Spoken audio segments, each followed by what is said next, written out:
저희는 3단계를 통해서 모든 이야기를 만들고 있어요. 그 첫 번째가 바로 이 콜렉트 단계입니다. 네, 그래서 아까 전에 좀 나의 이야기 자산을 모으는 작업이 필요하다고 말씀을 드렸는데요. 저희 이 뒤에 있는 사진 보시면 엄청나게 많은 키워드들이 모여있는 거를 보실 수 있을 거예요. 그래서 실제로 이렇게 정말 양적으로 처음에는 이게 이야기거리가 돼? 안 돼? 판단 없이 다 모으는 단계라고 보시면 되고요. 그래서 최근에 이런 이 호빵, 삼립호빵 브랜드가 50주년, 브랜드 50주년을 맞이해서 호빵책이라는 브랜드 북을 만들었어요. 그래서 이거를 저희가 너무 좀 좋아해서 막 같이 보고 했었는데, 여기에서 그 당시에 이제 일하는 팀장님을 인터뷰한 자료가 있어서 가지고 와봤는데요. 거기에 보면 이렇게 브랜드의 기록을 한데 모아야겠다는 생각으로 이 책을 만들었다라고 하면서, 기록이 잘 된 브랜드는 이기기 어렵다라는 사실을 깨달았다고 하는데요. 이게 정말 공감을 하고, 일단 왜냐하면 사람은 다 잊어버리거든요. 내가 어떤 이야기거리를 가지고 있는지, 오늘 어떤 일이 있었는지 기록해두지 않으면 잊어버리게 되는데, 일단은 이렇게 나의 이야기 자산들을 차곡차곡 좀 모아놓는 과정이 필요합니다. 저희가 실제로 이렇게 그래서 일을 할 때 첫 번째 장기가 저희끼리는 디깅이라고 해서 일단 엄청 찾아보고 좋은 이야기거리 다 수집하고 기록하는 작업을 하게 됩니다. 저희가 실질적으로 첫 번째 단계에서는 정말 이야기 자산을 치열하게 모으는 단계라고 좀 생각을 해주시면 될 것 같아요. 그 수집가적인 그래서 태도로 브랜드 이야기 자산을 축적하는 거고요. 두 번째가 이제 큐레이션입니다. 첫 번째에 이제 콜렉트 단계를 통해서 이야기 자산을 수집했으면 이제 편집의 단계로 이제 들어가시는 거예요. 내가 정말 큐레이터가 돼서 어떤 게 중요한지 어떤 게 중요하지 않은지 이제부터는 선택과 집중을 해야 되는 시간입니다. 네, 그래서 모여있는 이야기 자산이 굉장히 많잖아요.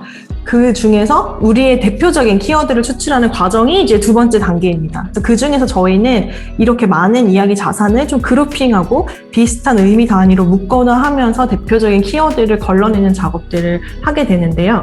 오늘은 좀 간소화해서 여러분이 화면을 보시면서 하실 수 있는 방법을 가지고 와봤어요. 그래서 아까 저희가 좋아하는 브랜드 스토리를 3가지 키워드로 소개를 해드렸었는데, 나의 브랜드도 여기에 한번 이렇게 넣어보시면서 이 강의를 들으시면 좋을 것 같아요. 그래서 제가 3개의 칸을 가지고 왔고, 왼쪽에는 이제 과거, 현재, 미래라고 제가 굉장히 단순화를 해뒀죠. 이걸로 모든 브랜드 스토리가 나오는 건 아니지만 해보시면 의외로 굉장히 균형 잡힌 브랜드 스토리를 만드실 수가 있는데요. 보통은 하나의 이야기만 되게 많이 하시거든요. 현재에 대한 이야기만 하신다거나, 아직 이루어지지 않은 미래에 대한 이야기만 한다거나, 아니면 과거에 내가 옛날에 막 몇 년 동안 이거 만들었는데 이런 얘기만 하시는 경우가 많거든요. 근데 과거의 키워드 위에 보시면 우리 브랜드가 정말 잘하는 거, 그리고 분명하게 약속할 수 있는 것들을 한번 써보시면 좋을 것 같아요. 그래서 내가 분명 잘할 수 있는, 시간으로서 약속할 수 있는 것들이 있거든요. 그게 뭔지 한번 써보시면 좋을 것 같고요. 그리고 두 번째는 어떤 걸 쓰면 좋죠?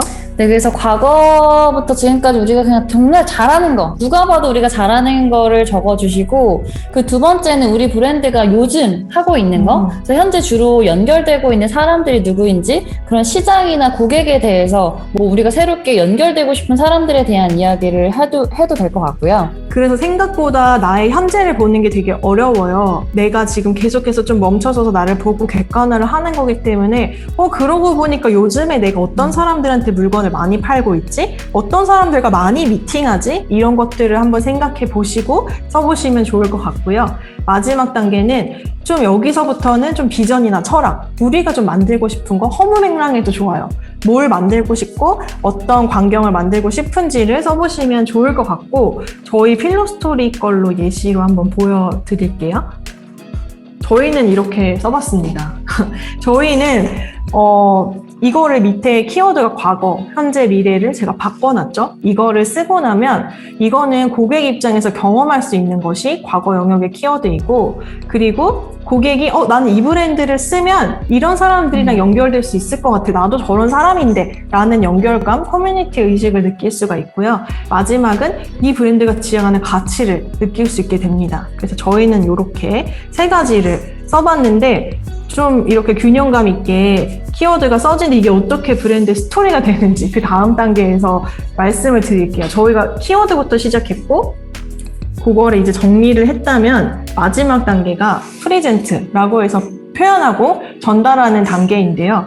저희는 좀 이렇게 멋을 안 부리기를 권해드려요. 뭐 문장 같은 거 쓰시거나 할 때 많은 분들이 이렇게 되게 멋있게 쓰시려고 한다고 네. 하셨잖아요. 그래서 그걸 경계하기 위해 저희는 말로 먼저 해보기를 권해드립니다. 그래서 이런 식으로 수다 떨듯이 친구한테 앞에서 쓰신 키워드 3개가 나왔잖아요. 그거를 가지고 야 있잖아 필로스토리 알아? 거기 스토리 진짜 좋아하는 사람들이 만든 스토리 개발 전문 회사래. 근데 그게 진짜 재밌는 게 무슨 스토리가 예술이나 작품이나 그런 데서 나올 것 같은데 그거 아무나 정리할 수 있게 막 출키스로 만들더라? 막 이런 식으로 입에 이렇게 짝짝 붙여서 한번 말을 해보시면 이게 말이 되는지 이야기거리가 되는지를 약간 테스트를 해보실 수가 있고요. 이렇게 되게 거칠게 써보거나 말을 해보는 게 되게 중요한데 왜 말로 하는 게 중요한가요? 이 말이라는 게 그 힘을 가지고 있거든요. 결국에는 우리가 정말 좋은 스토리를 만들었다고 하더라도 이거를 계속해서 말하지 않으면 내가 어색하거든요. 그래서 이 스토리를 한번 만들었다고 해서 이게 완성이 아니에요.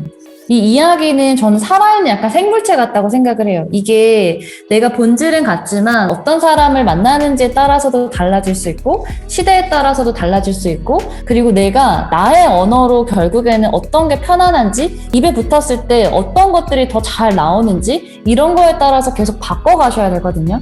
하나의 우리가 브랜드 스토리를 만들었다고 해서 야 완성이야 이거 달달 외워 이게 아니라 정말 우리가 상황에 맞춰서 잘 기억될 수 있고 내 입에서 바로바로 튀어나오는 이 언어들이 사실은 진짜일 수도 있거든요. 그래서 여러분들이 실질적으로 계속 말로 내뱉어보는 게 굉장히 중요합니다. 그리고 실제로 이거를 말을 왜 해야 되냐면 여기에 계신 창업하신 분들은 아시겠지만 창업가는 똑같은 얘기를 100번, 1000번 해도 지겹지 않게 자기의 이야기를 할 수 있는 사람만 할 수 있는 것 같아요.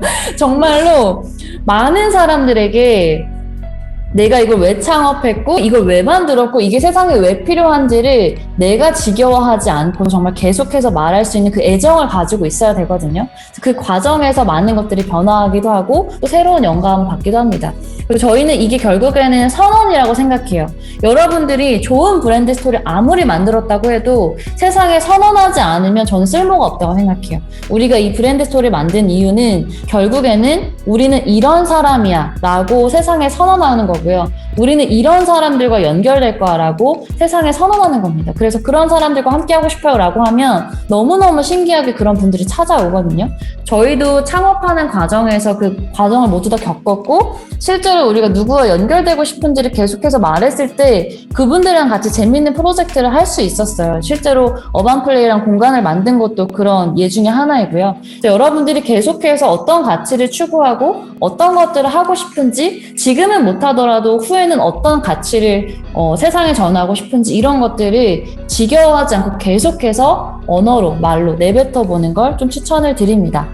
네, 그래서 그렇게 말로 편하게 하신 뒤에 멋있게 하는 건 그 다음이에요. 그래서 처음부터 멋있는 걸 하려고 하지 마시고 굉장히 거칠더라도 내가 말로 해보고 표현해보고 하면서 마지막엔 이렇게 좀 정제된 형태의 스토리를 만들게 되는데요. 저희가 일을 하는 과정도 똑같은 것 같아요. 그래서 질문 중에 이런 과정이 퍼스널 브랜딩에도 적용이 될까요? 라고 하셨는데 똑같은 프로세스로 진행이 됩니다.